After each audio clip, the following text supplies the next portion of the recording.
ጃንጥላ መያዝ የተጀመረው በጥንታዊ ስልጣኔዎች ውስጥ እንደ ንጉሳዊ የፀሐይ ጥላ ነበር። ጃንጥላ ሰዎች ራሳቸውን ለመጠበቅ ከፈጠሩት ጥንታዊ መገልገያ መሳሪያ አንዱ እንደነበር ታሪክ ያስረዳል። የመጀመሪያዎቹ ጃንጥላዎች የፀሐይ መከላከያ እንጂ የዝናብ መከላከያዎች አልነበሩም። ከዘንባባ ቅጠሎችና ከላባዎች የተሰሩ ነበሩ።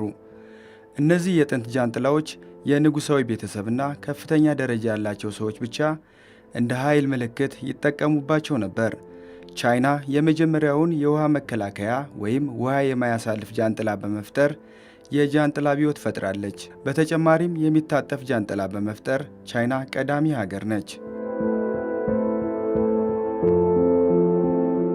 የአክብሮትና የውበት ምልክት የሆኑት ጃንጥላዎች በኢትዮጵያ ባህል ውስጥ ልዩ ቦታ አላቸው።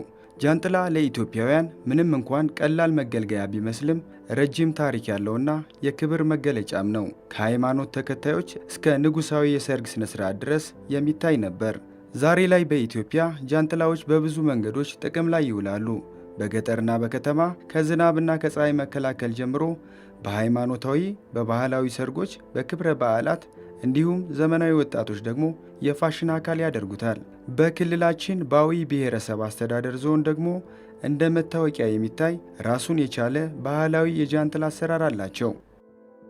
ሰላምታችን በያላችሁበት ድረስ የተከበራችሁ ተመልካቾች፣ የዛሬ ቆይታችን የሚሆነው ሁላችንም የምናውቀው ነገር ግን አንዳንዶቻችን የማንጠቀምበት ከፀሐይ ከዝናብ የሚጠብቀን በሰርግና በደስታ ቀናቶች ሁሉ የሚያደምቀን በገጠር በከተማ ሁሉ ስንንቀሳቀስ የምንይዘው ጓደኛችን ጃንጥላ ወይም ጥላ ነው። አብዛኞቻችን ከጃንጥላ ወይም ከጥላ ጋር ውስብስብ የሆነ ግንኙነት አለን። ዛሬ በባህር ዳር ጎዳናዎች ላይ ተገኝቻለሁ።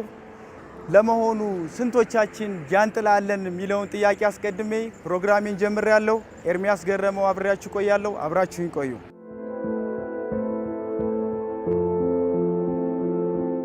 ጃንጥላ የለኝም። ለሁለታችንም አለን። ኑሮኝ ራሴ ያቀም አለኝ።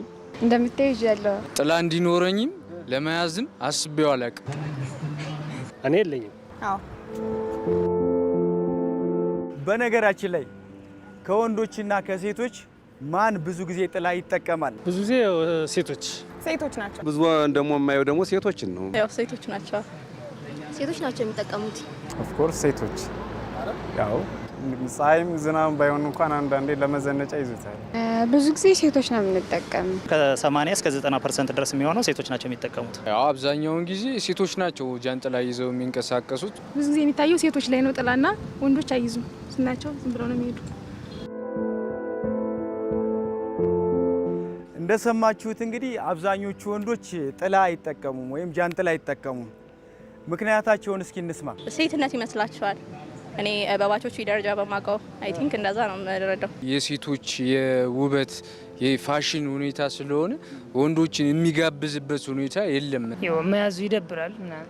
እንደ አጠቃላይ በቃ ወንድ ልጅ ምንም ነገር መጋፈጥ አለበት መቻል አለበት ከሚለው ጋር የሚገናኝ ይመስለኛል። እኛ ሴቶች ለውበታችን ነው የምንጠነቀቀው። ብዙ ጊዜ ፀሐይ ሲያርፍብን ፊታችን የሆነ ነገር ይሆናል ምናምን። ወንድ ልጅ ደግሞ ከስቶ ጠቁሮ ጥሮ ግሮ ስለሆነ የሚያመጣው ያን ውበቱ ላይ ትኩረት ባለማድረግ የሆነ ሰርቶ ማምጣቱን እንጂ ይሄ ስለ ፀሐዩ ብዙ እንደዛ ነው የማሰበውና ወንዶች ጥላ አይጠቀሙም። ምናልባት እንደ ኋላ ቀርነት እያሰቡት ከሆነ ይመስለኛል። ለምሳሌ አሁን አንድ ወንድ ጥላ ይዞ ቢሄድ የሆነ ከማህበረሰቡ ትንባላለሁ ብሎ ያስባል። እንዴት ጥላ ይዛል እንደ ሴት ምናምን። አብዛኛውን ጊዜ በሴት ነው የተለመደው። አልለመድንማ። ፍቅረኛው ጋር ላይው ይችላል ጥላ ለሷ ይዞ እሱም ባየው ምን አይነት ሪስፔክት ያለው ወንድ ነው የምለው። ግን ኩራት ነው የሚይዛችሁ በጣም አይ ቲንክ በጣም ትኮራላችሁ ጥላ። እኔ አሁን ወንድ ጓደኞች አሉኝ ጥላ አብረውኝ ይሄዱ ሊይዙልኝ አይፈልጉም። በቃ አይመቻቸውም። ከዛ አንፃር ነው ልናገር ስለተለመደ እኮ ነው በቃ ማለት ተለምዷል በማህበረሰቡ። ወንድ ሲይዝ ጥላ ብዙ ጊዜ ጃንጥላ መያዝን ልክ እንደ መዘነጥ ወይም ምንድነው ራስን እንትን ለማድረግ ምናምን ብለን ስለምናስብ ይመስለኛል እንጂ ጥቅም አለው። ሴቶች መጠቀማቸው ልክ ነው ብዬ አስባለሁ። እንደኔ ሀሳብ የሚሳቅባቸው ይመስለኛል ብለው አስበው መሰለኝ። በእንግሊዝ ሀገር መጀመሪያ አካባቢ ወንዶች ጃንጥላ በመያዛቸው ይፌዝባቸው ነበር፣ ሴትም ይባሉ ነበር። ነገር ግን ሁሉም ነገር በአንድ ሰው ምክንያት ተቀየረ ማለት ነው። በ1750ዎቹ ጆናስ ሃንዌይ የሚባል የእንግሊዝ ተወላጅ በጎዳናዎች ጥላ ይዞ ይጓዝ ነበረ። ሰዎች ያዩት፣ ሳቁበት። እሱ ግን መጠቀሙን ቀጠለ። ከዛም በኋላ ጥላ መጠቀምን በወንዶችም በሴቶችም ተቀባይነት አገኘ ማለት ነው። እኛም ከዚህ በመነሳት በተለይ ወንዶች ላይ ጥላ ከመያዝ ጋር ተያይዞ ባህላዊ አስተሳሰቦች ይኖሩ ይሆን ብለን ጥያቄ አቅርበንላቸው ነበር። እስኪ ምላሻቸውን እንስማ።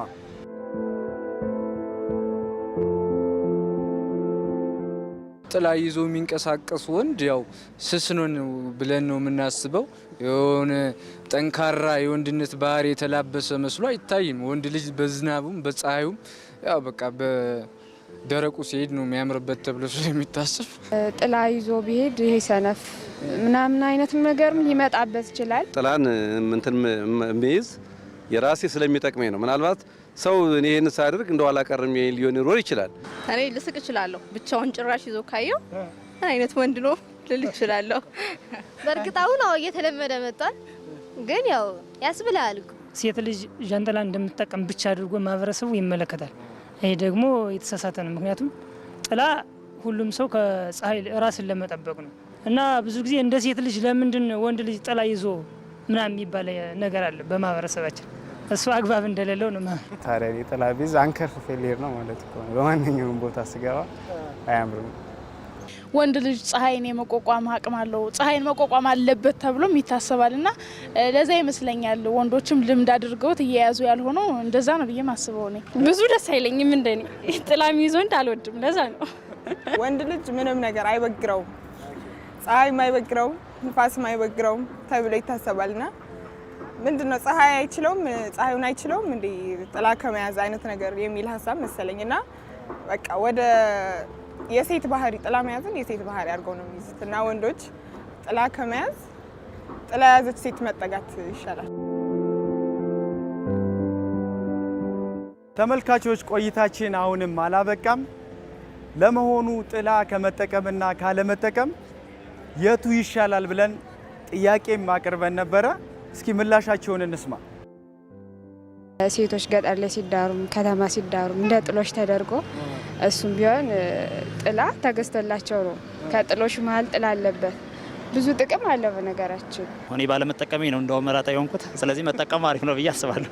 በጣም ጥቅም አለው። ምክንያቱም በጣም ማለት ከድካም ራሱ ቀለል ያደርጋል። ፀሐይ መቶን ስንገባና ፀሐይን በጥላ ተከላክለን ወደ ስራ ስንገባ ራሱ በጣም ብዙ ልዩነት አለውና ወንዶችም ሴቶችም ሳታማርጡ ጥላ ተጠቀሙ ማለት እፈልጋለሁ። ወንዶች ደግሞ አትፈሩ፣ እኛ ምንም አንልም፣ ጥላ ያዙ እንዳጠቁሩ።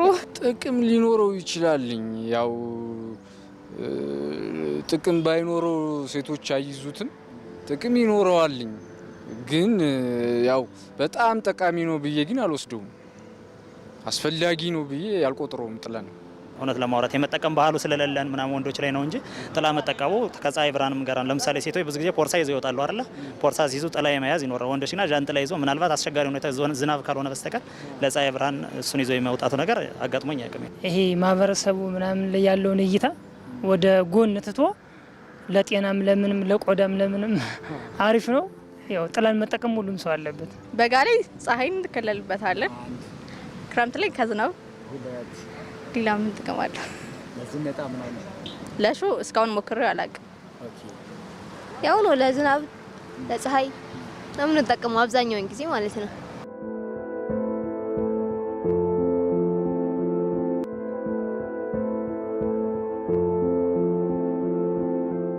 ለመሆኑ የፀሐይ ብርሃን በቆዳ ጤና ላይ የሚያስከትለው ተጽዕኖ ምንድን ነው? ዶክተር ምህረቱ ነየው በጥበበ ጊዮን ስፔሻላይዝድ ሆስፒታል የቆዳና የአባላዘር ስፔሻሊስት ሐኪም ተከታዩ ምላሽ ሰጠውናል። እንግዲህ ምድራችን ከፀሐይ ብርሃን በሚለቀቁ የተለያዩ ጨረሮች ታገኛለች። ስለዚህ እነዚህ የሚለቀቁ የተለያዩ ጨረሮች ወደ ሰውነታችን በመግባት የተለያዩ ጉዳቶችን ያመጣል። ይህም ሰውነታችን ውስጥ የሚገኙ ህዋሳት ላይ ያለውን ዲኤንኤ በመጉዳት እርጅናን ማፋጠን ወይም ፎቶ ኤጂንግ እንለዋለን። ቆዳ ላይ የተለያዩ ነጠብጣቦችን የሚጠቁሩ ነጠብጣቦችን፣ ሽፍታዎችን፣ የቆዳ አለርጂዎች ሊነሱ ይችላሉ። ከዚህም ባስ ሲል ደግሞ ለረጅም ጊዜ ለፀሐይ መጋለጥ ካለ የቆዳ ካንሰር ሊያጋጥም ይችላል። እርግጥ እነዚህን የሚያመጡት የቆዳ በሽታዎችን ሊያመጡ የሚችሉ ጨረሮች የተለያዩ ቢሆኑም በዋናነት አልትራቫዮሌት ራዲዬሽን የሚባለው ወይም ልዕለ ሐምራዊ የሚባለው የፀሐይ ጨረር በዋናነት ለዚህ ጉዳይ አስተዋጽኦ ያደርጋል ማለት ነው። የፀሐይ ብርሃን ለሰው ልጅ ጤና፣ ስሜት፣ አጠቃላይ ደህንነት ብዙ ጥቅሞች አሉት። ነገር ግን ከመጠን በላይ መጋለጥ ደግሞ ጎጂ ሊሆን ይችላል። ለመሆኑ ለቆዳችን ወይም ለጤናችን አስፈላጊው የፀሐይ ብርሃን የትኛው ነው? የሚጎዳውስ? ለቫይታሚን ዲ የሚያገለግለው አልትራቫዮሌት ራዲዬሽን ከሚባለው ውስጥ ያለው ነው። ጎጂውም ያለ እዛ ውስጥ ነው። ግን ምንድነው መብዛት የለበትም እና የምንጠቀምበት ወይም ደግሞ ለፀሐይ የምንጋለጥበት ጊዜ የተለያየ መሆን አለበት። በዋናነት ይሄ አልትራቫዮሌት ራዲዬሽን ከፍተኛ አቅም የሚኖረው ከጠዋቱ 4 ሰዓት እስከ 8 ሰዓት አለፍ ሲል እስከ 9 ሰዓት ባለው ጊዜ ያለው ስለሆነ ጎጂውም ጉዳቱም የሚከተለው በዚህ ሰዓት ነው ማለት ነው።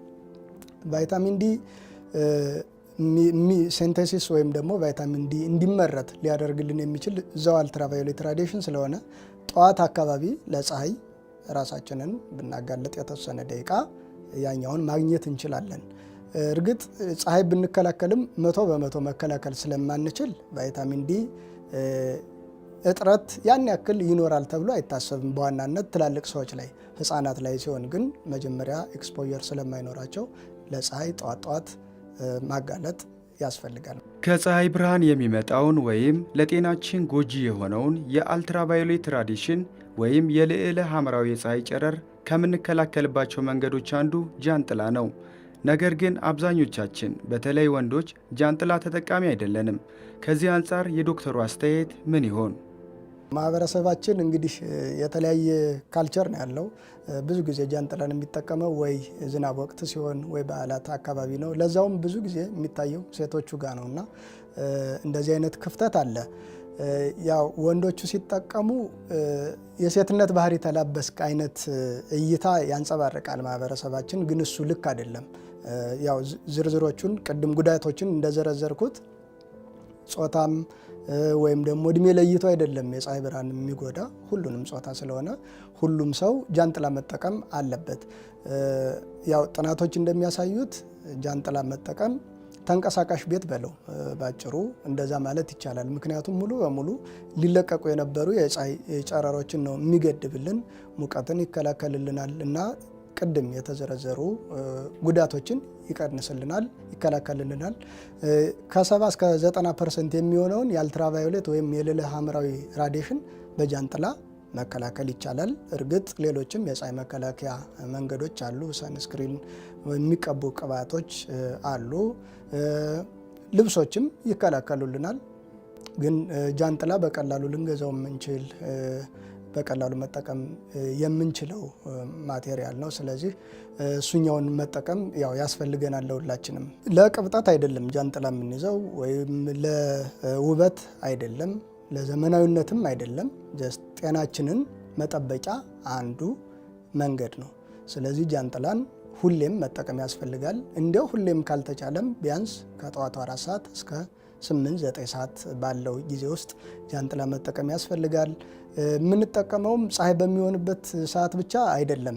ደመናም በሚሆንበት ጊዜ እነዚህ አልትራቫዮሌት ራዲዬሽኖች በደመና የሚከለሉና የሚቀሩ ስላልሆነ በደመናም ቢሆን ፀሐይም ቢሆን ሙቀትም ባይሆን ቢሆን እንደዚህ ሳንመርጥ መጠቀም የሁል ጊዜ ተግባራችን ሊሆን ይገባል እላለሁ።